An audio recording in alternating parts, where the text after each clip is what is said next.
Hi, today I thought rather than addressing parents and educators, I'd talk directly to students about what? About public speaking. Now, a lot of students are in situations where they need to communicate in public. This could be a formal debate, it could be a speech at school, it could be a general conversation, it could even be interaction between various students in a forum such as the Model United Nations or MUN. What students tend to focus is on the content of what they're going to speak, and perhaps in this process what gets a little bit ignored is a body language aspect of public speaking. Body language is absolutely crucial, and it has been scientifically documented that the way we manage our body language sends subliminal signals.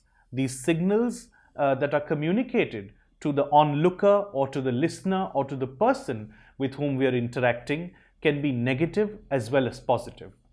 So, what are the few very simple body language tips and tricks that you students should remember when you're interacting in public? Well, here they are. Number one, and we forget this very, very often, smile.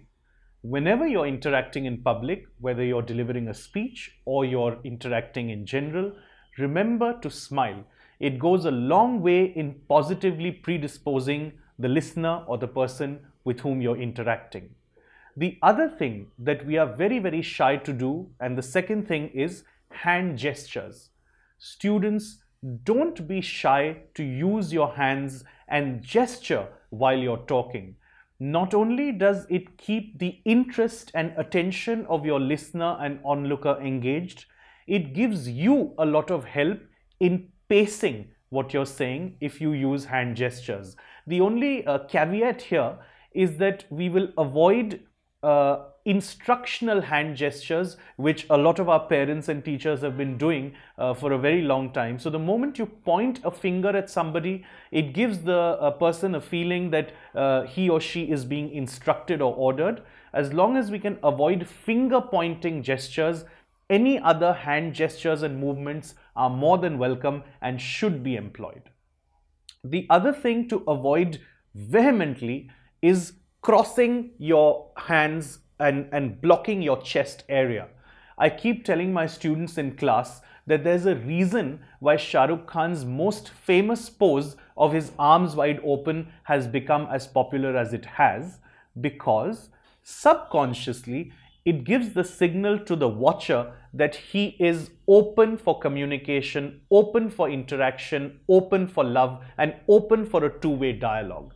So never cross your chest or upper area with your arms, because that sends the subconscious signal that you are not open, you are closed off. So as long as your torso area remains open, you will come across as a much more positive speaker. And the last thing that you must remember in terms of body language is eye contact. Don't be shy of looking into the person's eyes when you're talking to somebody. If it is a large gathering that you're addressing, try to divide your eye line between three quadrants of left, center, and right.